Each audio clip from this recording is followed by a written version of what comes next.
pasaría si el videojuego fuese real? ¿Te imaginas? Buen día, jóvenes en TV, ¿cómo están?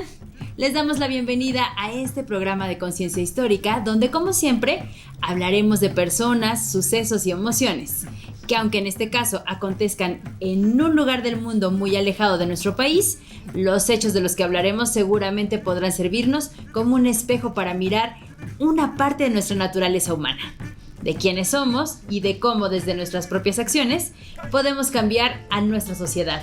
Porque recuerda, siempre es importante saber hacia dónde vamos y qué huella dejamos a nuestro paso.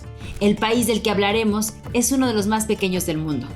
Para que te imagines su tamaño, te decimos que casi tiene la misma superficie que nuestro estado de Michoacán. Aunque por extensión ocupa el lugar 160 del mundo, a lo largo de miles de años, esta región del mundo ha sido hogar de muchas culturas, de pueblos como los fenicios cananeos, asirios, persas, griegos, romanos, árabes, fatimíes, cruzados, turcos otomanos y más recientemente por una cultura francesa. Hablamos de Líbano, cuya capital es Beirut. ¿Te suena este país? ¿Conoces algo de él? Actualmente, después de haber pasado por un relativo periodo de paz y estabilidad económica, se encuentra al borde de una guerra civil, derivada del control de los países vecinos que quieren imponer sobre su territorio, además de la alta presencia de refugiados que requieren de atención, y por conflictos internos debido a distintas formas de pensar, de actuar, de sentir y hablar de su población. Imagina, desde hace siglos en el mundo hay personas que al profesar una distinta religión han tenido que vivir bajo sangrientos conflictos, pues en este pequeño país, Líbano, conviven diferentes religiones. Es así como el tiempo no se detiene. ¿Te has detenido a pensar? ¿Qué puedes hacer para dirimir las diferencias de personas de distinta cultura a la tuya? Porque es importante encontrar tu identidad y respetar la del otro. Vamos a mirarnos a través de esta valiosa cultura, porque recuerda, el pasado no ha pasado. Conéctate. Para entender la compleja realidad que sucede en Líbano, lo vamos a hacer con un simple ejemplo. Cuando en un pequeño lugar, por la religión que profesan, hay dos personas con muy distintas formas de pensar, ¿qué puede pasar entre ellos? Lo más obvio es que cada uno respete al otro para preservar la paz. Pero ¿qué sucede si además cada uno de ellos ambiciona el poder y someter al otro? Pues existe una mayor probabilidad de que estas dos personas acaben de manera violenta. Y así sucedió. Por ejemplo, en mayo de 1860, en la pequeña región denominada Monte Líbano, un grupo de católicos maronitas disparó contra una minoría religiosa denominada drusos, hiriendo a dos personas y matando a otra. Esto provocó un torrente de violencia que se extendió por todo el país, hasta que Francia intervino en nombre de la población cristiana local y Gran Bretaña en nombre de los drusos. Durante los enfrentamientos murieron más de 10,000 cristianos y drusos. Pero, ¿habías escuchado alguna vez quiénes son los maronitas o los drusos? Te lo explico. En el siglo IV, en el contexto de la discusión entre católicos sobre si el personaje de Jesús debiera ser considerado un dios o un humano, surgió un monje llamado Marón, que alejándose de esta polémica, se retiró a meditar y a predicar a una montaña en Siria. Poco a poco se fue ganando adeptos y seguidores que vivieron bajo su tutela espiritual.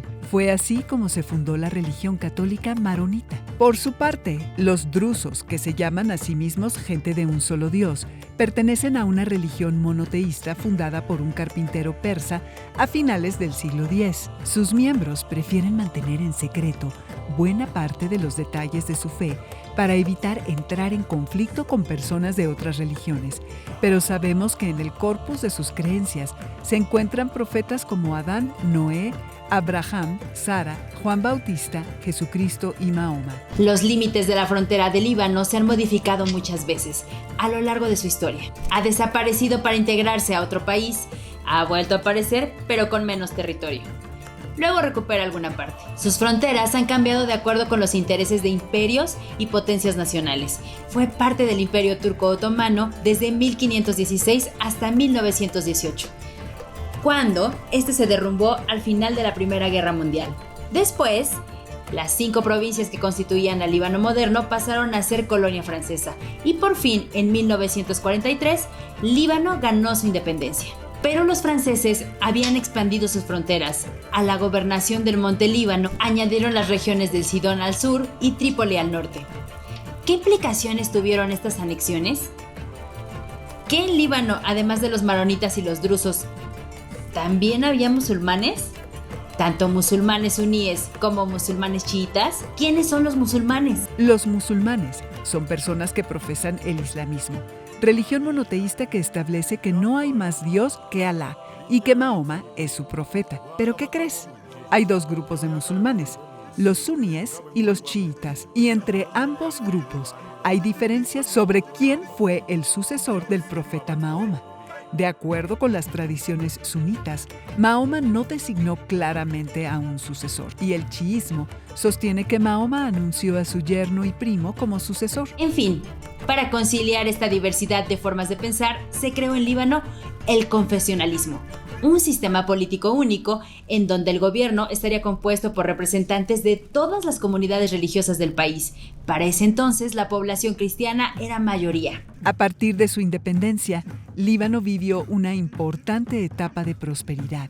Su hermosa capital, Beirut, se transformó en el centro financiero y de comercio en la región. ¿Sabías tú que a esta ciudad se le conoció como el París de Oriente Próximo? Pero otro importante evento demográfico en Líbano tuvo lugar a partir de 1947, con la creación del nuevo Estado de Israel sobre territorio palestino. Esto modificó las fronteras ya establecidas en la región, e Israel, con su población judía y su religión judía, fue ocupando cada vez más territorios, lo que provocó fuertes conflictos y el consecuente desplazamiento de cientos de miles de palestinos. Los países árabes, al sentirse amenazados, no reconocieron las nuevas fronteras impuestas, declararon la guerra al nuevo Estado de Israel. En el conflicto bélico, Israel y sus aliados se impusieron, y como una de las terribles consecuencias es que cientos de miles de palestinos fueron expulsados de sus territorios en calidad de refugiados. Los refugiados son aquellas personas obligadas a vivir en un país extranjero a causa de una guerra, de sus ideas políticas o religiosas. En 1975, la bonanza económica del Líbano llegó a su fin. Los combates a través de la Organización para la Liberación de Palestina y las fuerzas maronitas desataron una feroz guerra civil. El objetivo de los musulmanes fue arrebatar el poder a los católicos maronitas. Más tarde, los grupos de izquierda y libaneses musulmanes formaron una alianza con los palestinos. Aunque durante el curso de esta guerra, dichas alianzas cambiarían de forma rápida e impredecible. No tardaron en involucrarse Israel y Siria, con el objetivo de imponer en Líbano sus propios intereses. La Guerra Fría entre las dos grandes potencias ganadoras de la Segunda Guerra Mundial, Estados Unidos y la entonces Unión Soviética, también tuvo un poderoso efecto desintegrador en el Líbano, ya que los maronitas se pusieron del lado de Estados Unidos, mientras que los grupos izquierdistas y musulmanes se alinearon con los países árabes que apoyaban a los soviéticos. Más divididos, los libaneses no podían estar. Por fin, en 1989, las distintas fracciones libanesas convinieron poner fin a la guerra civil con la firma de acuerdos, celebrados en la ciudad de Taif, Arabia Saudita. Ahí sentaron las bases de una nueva distribución sectaria del poder a favor de los musulmanes. A partir de entonces, los asientos en el Parlamento se distribuyeron en partes iguales entre cristianos y musulmanes, en un radio de 5-5 en lugar de 6-5, como se había establecido en 1943. Igualmente, los poderes del primer ministro, que por ley debe ser un sunita, se ampliaron considerablemente a expensas del presidente cristiano maronita. Una de las herencias que dejó la guerra civil en Líbano fue Hezbollah, que traducido al español significa el Partido de Dios. Esta organización musulmana chií libanesa fue fundada y entrenada por un contingente de la Guardia Revolucionaria iraní en 1982 para combatir la intervención israelí de ese momento. Hoy cuenta con un brazo político y otro paramilitar. Recibe armas, capacitación y apoyo financiero de Irán y considera que sus principales enemigos son Israel y Estados Unidos. Su líder es Hassan Nasrallah. Pero, ¿por qué Hezbollah adquirió tanto poder? ¿Habías oído hablar de esta organización político-militar? Desde 1990, el régimen de Damasco había impuesto su control sobre el Líbano con la anuencia de los Estados Unidos. Esta circunstancia molestó a muchos de los líderes de las distintas organizaciones libanesas. El asesinato del primer ministro de origen suní, Rafik Hariri, en 2005, provocó la revolución de los Cedros, acusando al régimen de Siria de la muerte del líder. A raíz de este magnicidio, el país se dividió en dos grupos antagónicos.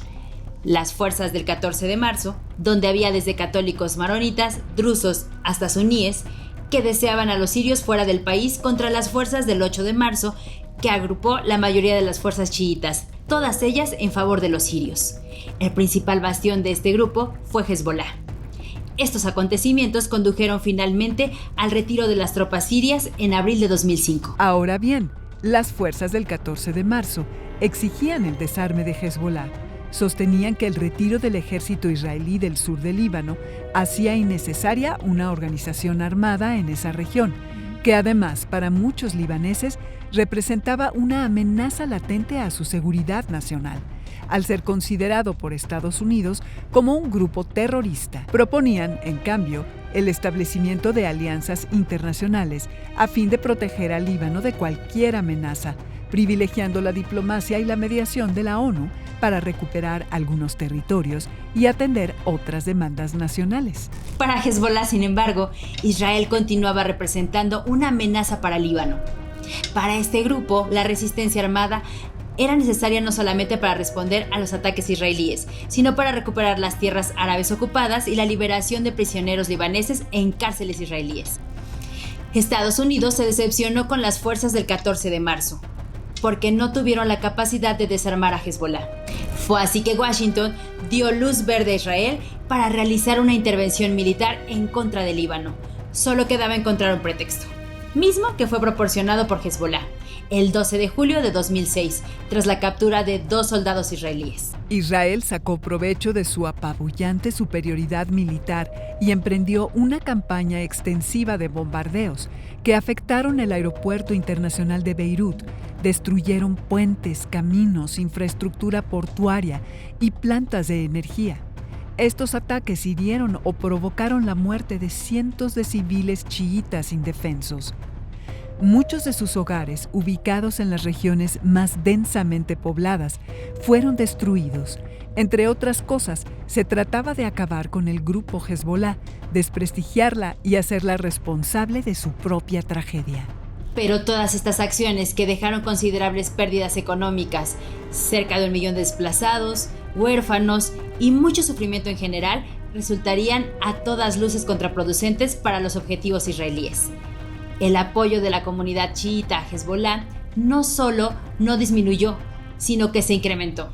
Así como también para algunos miembros de otros grupos libaneses, la presencia de Hezbolá en Líbano era necesaria para impedir otro nuevo ataque del ejército israelí. Más allá de cualquier razón religiosa, muchos de los observadores de las acciones realizadas en los años 90 por Hezbolá afirman que consiguió transformarse en uno de los principales partidos políticos de Líbano, que ha dado voz a los chiitas, una de las comunidades más marginadas del país, que a pesar de ser mayoría, ha sido escasamente representada en el gobierno libanés. Más que una milicia, Hezbolá es un actor importante en el escenario político libanés, que presta igualmente una serie de servicios básicos en los sectores más pobres del país a través de una extensa red de instituciones de bienestar social, la cual le ha permitido construir una amplia base de apoyo, no solo entre sus propios correligionarios, sino también entre otras comunidades religiosas del país. Todos estos factores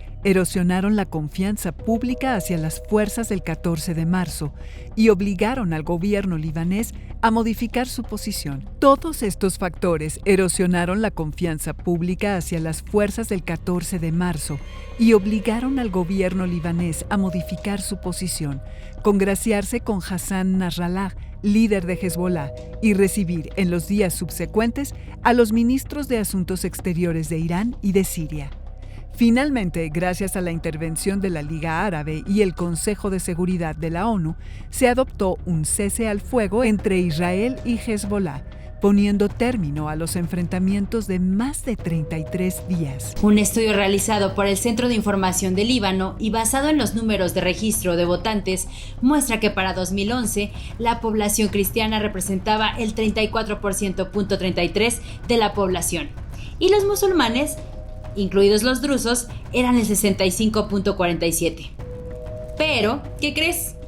Otra vez se va a presentar en Líbano un nuevo movimiento, y estos porcentajes se alterarán drásticamente. Desde marzo de 2011, su país vecino, Siria, al estar sumido en una cruel guerra civil, ha desplazado a Líbano a más de 1 millón de refugiados sirios, reavivando las tensiones étnicas en el país. Ahora Líbano cuenta con una cuarta parte de su población en condición de refugiados extranjeros, que necesitan comida y espacio para vivir. Vamos a platicar con el doctor Gilberto Conde, director de la Revista de Estudios de Asia y África, profesor investigador del Centro de Estudios de Asia y África del Colegio de México, quien nos ayudará a comprender las condiciones en las que se encuentra Líbano, además de las consecuencias sociales y económicas que han surgido a raíz de este último conflicto. ¿Cuántos refugiados sirios hay en Líbano? ¿Qué religión practican y cuáles son sus condiciones de vida? Hay aproximadamente 1 millón de refugiados sirios en Líbano. Esto es aproximado. La gran mayoría de ellos son musulmanes suníes y están ahí, bueno, por una situación de guerra, como todos sabemos, terrible en su país. Tuvieron que salir a donde pudieron y Líbano muy generosamente recibió a cientos de miles, cerca de 1,5 millones llegó a haber. Algunos han regresado a Siria, pero sigue habiendo alrededor de 1 millón de sirios en Líbano. ¿Qué pasa con las familias, niños y jóvenes desplazados? ¿En qué condiciones viven? ¿Se respetan sus derechos humanos? La gran mayoría de los sirios en Líbano viven en campamentos de refugiados, casi todos en tiendas de campaña. Algunos están en las ciudades, están en pueblos, o en casas de habitación, pero la gran mayoría viven en estos campamentos que están hechos de tiendas de campaña, como todos conocemos. Y bueno, la situación es muy difícil para ellos, porque tienen que buscar empleo para sobrevivir y porque no hay un apoyo realmente sustancial de la comunidad internacional para los refugiados sirios casi en ningún lado, pero particularmente los que están en los países del Medio Oriente reciben muy poco apoyo de la comunidad internacional. Entonces, pues sí, viven en condiciones muy difíciles. Los niños, sí hay un esfuerzo de organismos de Naciones Unidas por darles educación, sin embargo, esto es muy insuficiente. Muchos de los niños buscan trabajo y a veces lo encuentran. ¿Líbano está en condiciones económicas de recibir a los refugiados sirios? ¿Pone en riesgo su soberanía? Líbano tiene una situación económica sumamente difícil. Probablemente la situación económica difícil venía ya de antes, sin embargo se agravó extremadamente porque el presidente Trump decidió aplicar sanciones económicas al Líbano, que fueron sanciones muy duras por exigiendo cambios políticos dentro del Líbano. Esto llevó a una situación económica sumamente difícil y esta situación económica difícil llevó a su vez a desempleo, todo lo que sabemos de las crisis económicas, ¿verdad?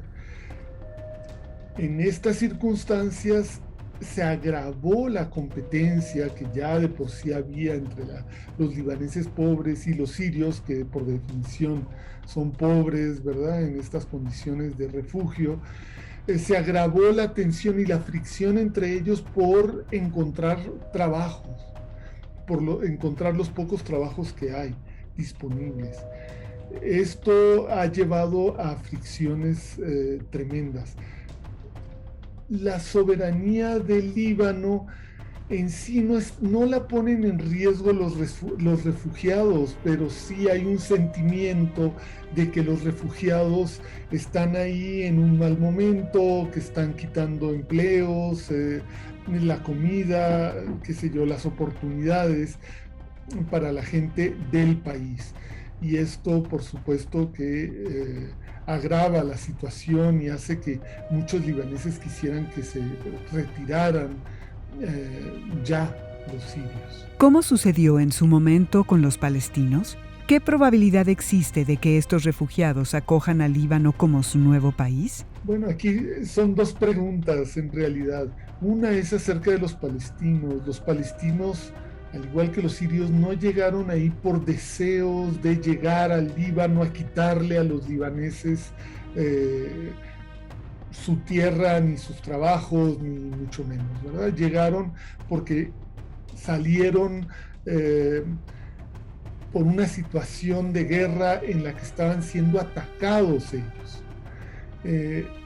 La situación evolucionó de tal manera que, combinado con contradicciones propias de la sociedad libanesa, esto en una época determinada estalló en una crisis política tremenda, pero digamos que los palestinos no fueron la causa única y probablemente ni siquiera la causa principal del conflicto que hubo en Líbano, pero por supuesto que sí, la existencia o la presencia de gente refugiada, obviamente que agravó los problemas.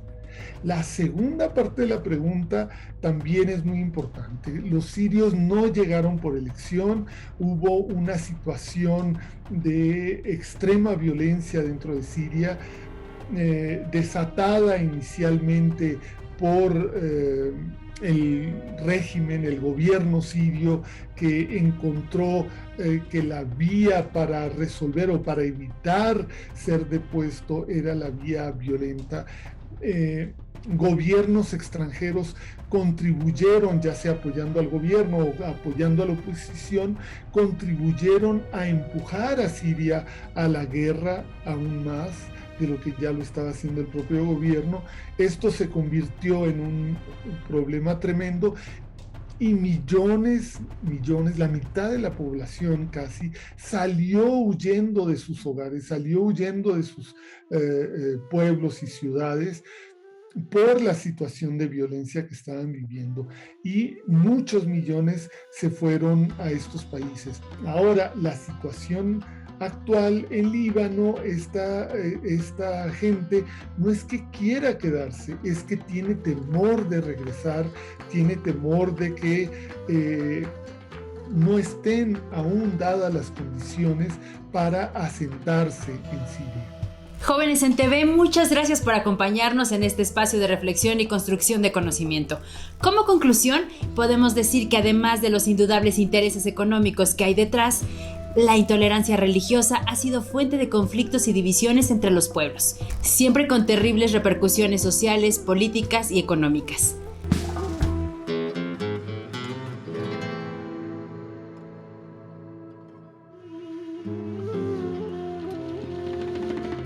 Nos vemos y escuchamos en nuestro próximo podcast de Conciencia Histórica. Ustedes saben que apreciamos mucho su participación. Recuerda que el pasado no ha pasado. Conéctate. ¡Hasta pronto!